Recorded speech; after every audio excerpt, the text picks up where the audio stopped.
नमस्कार, मी स्नेहलता राजेंद्र जाधव. पोटभर जेवा या यूट्यूब चॅनलवर मी आपल्या सर्वांचे स्वागत करते. या चॅनलवर मी घरगुती पद्धतीचे खाद्यपदार्थ साध्या आणि सोप्या पद्धतीने बनवण्याची प्रक्रिया सांगते. चला तर मग आपण वळूया रेसिपीकडे. नमस्कार. सर्वप्रथम तुम्हा सर्व सबस्क्रायबरचे खूप धन्यवाद. तुमच्या सबस्क्राईबमुळे मला मनोबळ मिळते नवीन रेसिपी बनवण्यासाठी. असाच सपोर्ट आपल्या चॅनलला दाखवा आणि व्हिडिओ नक्की शेअर करा आणि लवकरात लवकर आपले 500 सबस्क्रायबर पूर्ण करून टाका. धन्यवाद. तर मंडळी, तुम्हा सर्वांना मकर संक्रांतीच्या खूप खूप शुभेच्छा. तिळगुळ घ्या, गोड गोड बोला. माझे तिळगुळ सांडू नका आणि माझ्याशी भांडू नका. पण मंडळी, सबस्क्रायबर करायला विसरू नका मात्र. केलात ना मग सबस्क्राईब.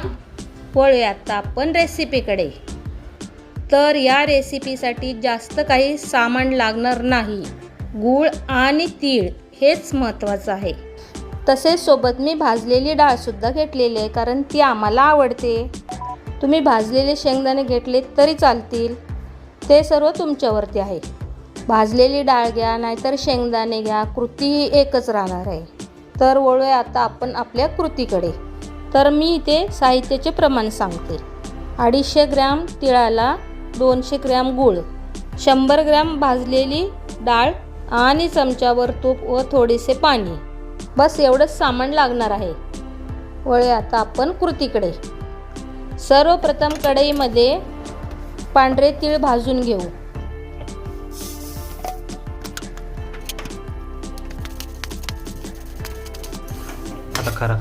तिळाचा रंग थोडा लालसर झाला की तिळाचा वास सुटायला लागतो, तेव्हा आपले तीळ चांगल्या प्रकारे भाजलेले असतात.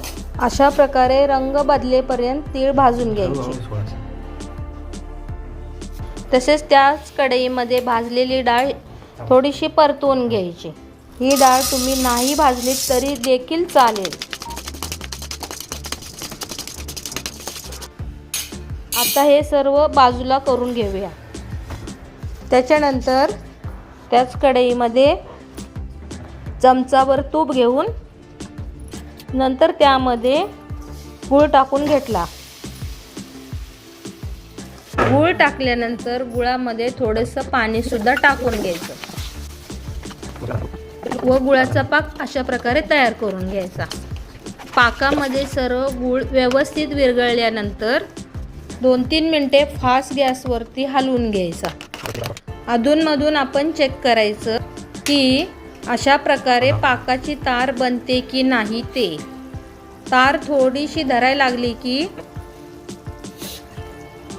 त्याच्यामध्ये लगेचच भाजलेले पांढरे तीळ व डाळसुद्धा पाकात मिक्स करायचे व 2-3 मिनिटे कमी गॅसवरती हलवून घ्यायचे.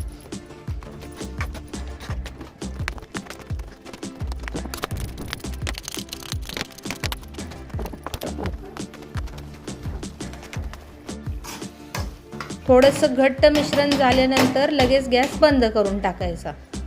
आत्ता आपल्या तिळाच्या लाडूची पहिली स्टेप ही झालेली आहे. घेऊया आता आपण लाडू बनवायला.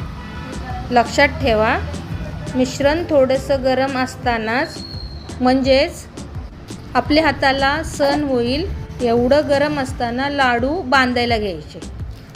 हे बघा, अशा प्रकारे लाडू आता बनवून घ्यायचे. बाहेर जातेस.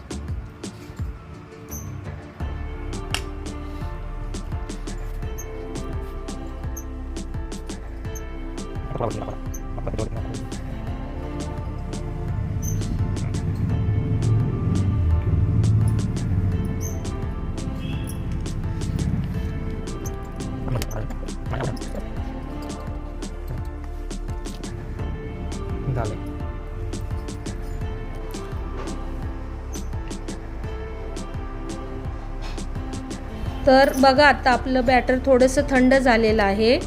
थंड झाल्यामुळे ते कडकसुद्धा झालेलं आहे, त्यामुळे त्याचे लाडू वळले जात नाही. म्हणून मी एका भांड्यात पाणी गरम करून घेतलेले आहे आणि ते गरम पाणी एका पसरट भांड्यामध्ये ओतून घेतलेले आहे व त्याच्यामध्ये लाडूच्या मिश्रणाची कढई ठेवलेली आहे. सुद्धा गरम झाली. बघा आता त्या गरम पाण्यामुळे कढईसुद्धा गरम झाली, त्यामुळे आता आपले मिश्रणसुद्धा पातळ होत आहे. तर पटापट आपण उरलेल्या बॅटरचे लाडू बांधायला घेऊ.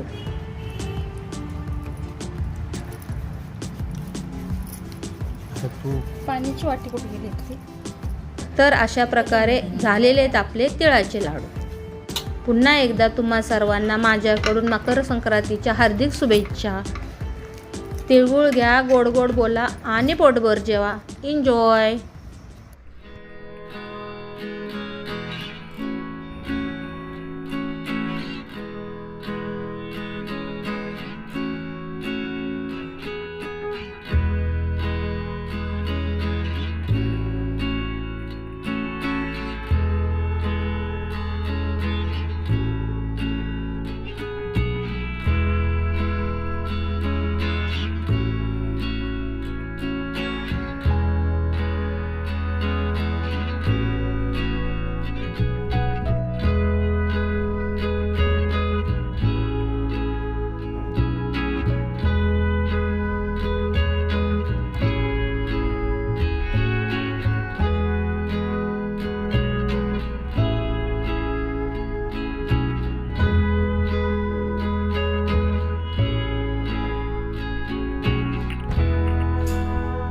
रेसिपी कशी वाटली हे कमेंटमध्ये कळवा. व्हिडिओला लाईक करा, रेसिपी आपल्या फॅमिलीमध्ये शेअर करा आणि पुढे येणाऱ्या नवनवीन रेसिपी शिकण्यासाठी पोटभर जेवा या चॅनलला सबस्क्राईब करा. पुन्हा भेटू नवीन रेसिपी सोबत. तोपर्यंत काळजी घ्या. Bye bye.